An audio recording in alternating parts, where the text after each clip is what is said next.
परित्रणाय साधूनां विनाशाय च दुष्कृतां धर्म संस्थापनार्थाय संभवामि युगे युगे।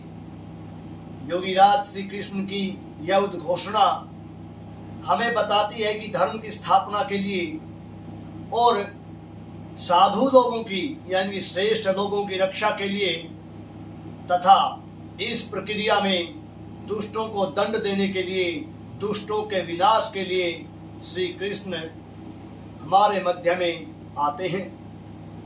यानी कि श्री कृष्ण घोषणा कर रहे हैं कि जहां जहां ऐसी स्थिति होगी कि धर्म की रक्षा के लिए हमें दुष्टों का विनाश करना पड़े, जहां जहां यह स्थिति होगी कि धर्म की रक्षा के लिए, अच्छे लोगों सज्जनों की रक्षा के लिए दुष्टों का संहार करना पड़े, हमें ऐसा करना चाहिए।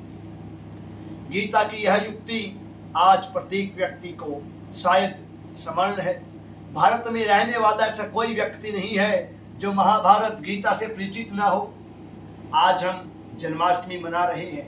आज का दिन है जब हम श्री कृष्ण को याद करें। आज का दिन है जब हम योगीराज को याद करें। वास्तव में भारत की पहचान श्री कृष्ण से है। वास्तव में भारतीयता की पहचान श्री कृष्ण से है। वास्तव में भारत का इतिहास श्री कृष्ण से है। भारत का वर्तमान श्री कृष्ण से है। भारत की संस्कृति श्री कृष्ण से है। भारत का प्रत्येक वह विषय जो इसके भूत, वर्तमान और भविष्य को प्रभावित करता है वह श्री कृष्ण से है। लेकिन आज जब हम देखते हैं कि लोग जन्माष्टमी मनाते हैं और जन्माष्टमी में कुछ नाच गाना आदि करके अपने कर्तव्य की तीसरी मान लेते हैं। आज हम देखते हैं कि बड़े बड़े पंडाल लगाए जाते हैं, हांडी चढ़ाई जाती है, ऊपर उसको फोड़ा जाता है और श्री कृष्ण की लीलाओं को उसकी के काल में यानी कि जब वो बालक थे उसमें की गई लीलाओं को, कार्यों को याद किया जाता है। लेकिन उसी समय में हम भूल जाते हैं श्री कृष्ण का वह रूप जो सुदर्शनधारी है।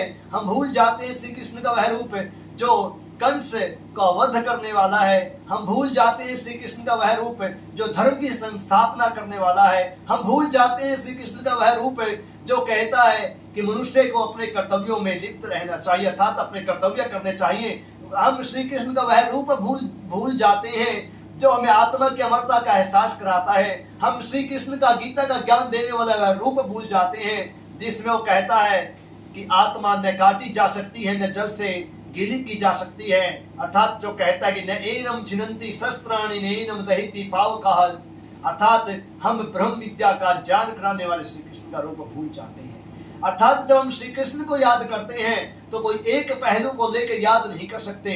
श्री कृष्ण हमारे इतिहास के एक ऐसे महापुरुष हुए हैं जो ऋषियों से प्रखर विद्या वाले हैं, जो एक ऐसे धनुर्धर, ऐसे महान योद्धा रहे हैं जिनकी भुजाओं के बल से बड़े बड़े आतताई भी कांपते रहे हैं। श्री कृष्ण ऐसे राजनीतिज्ञ रहे हैं जो अपने समय की राजनीति को ही नहीं वरन आने वाली राजनीति को भी प्रभावित करते रहे हैं, परंतु उनके बहुत ही संक्षेप रूप को आज हम जान पाते हैं। इसका कारण रहता है कि हमें न तो उनके बारे में पढ़ाया जाता है न हमें बताया जाता है।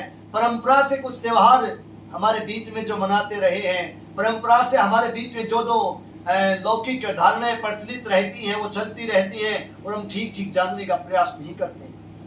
विगत 15 अगस्त 1947 को हम लोगों ने, विगत 15 अगस्त 2022 को हम लोगों ने आजादी का अमृत महोत्सव के अंतर्गत कार्यक्रम मनाया, जिसमें हमारे माननीय प्रधानमंत्री जी ने पंच प्राण की बात की। उनमें से एक बात की हमारी विरासत को जानने की, और विरासत को हम तब जानेंगे जब ऐसे महापुरुषों को हम याद करेंगे। जन्माष्टमी के पर्व पर आप सभी को शुभकामनाएं, और शुभकामनाओं से अधिक क्या संदेश रहेगा कि हम श्री कृष्ण को जाने, हम उन्हें पहचाने, हम उनके बारे में पढ़ें, हम महाभारत पढ़ें, हम गीता पढ़ें, क्योंकि जब हम इन्हें पढ़ेंगे तभी हम श्री कृष्ण को जान पाएंगे। अगर हम उनका नाम लेते रहे, साल में एक बार हम उत्सव मनाते रहे लेकिन उनके बारे में जाने ही ना, उनके संदेश को माने ही ना, हम उनकी गीता को पढ़े ही ना, हम महाभारत को पढ़े ही ना, तो मुझे लगता है कि हमारा ये जानना व्यर्थ है, बिल्कुल निष्फल है। इसीलिए यदि हमें जन्माष्टमी मनानी है, हमें जन्माष्टमी के संदेश को ग्रहण करना है, तो हमें गीता पढ़नी चाहिए, हमें महाभारत पढ़नी चाहिए, हमें उनके विषय में और अधिक जानना चाहिए। जो गीता में संदेश दिया गया है, चाहे आत्मा की अमरता का संदेश हो और उससे भी बढ़कर कर्तव्य कर्म का संदेश हो कि चाहे मान मिले, चाहे अपमान मिले, चाहे सम्मान मिले, चाहे तिरस्कार मिले, हमें अपने कर्तव्य पथ से भटकना नहीं है। हमें अपने कर्तव्यों को निरंतर करते रहना है। इन संदेशों का ग्रहण हमें करना चाहिए और इनको यदि हमें और अच्छे से ग्रहण करना है तो हमें श्री कृष्ण को जानना होगा और जानने के लिए हमें पढ़ना होगा। और जब हम पढ़ेंगे तभी हमारी संस्कृति बचेगी और जब यह संस्कृति बचेगी तभी सही मायनों में हम जन्माष्टमी के इस पर्व को मना पाएंगे, यही इसका औचित्य सिद्ध कर पाएंगे।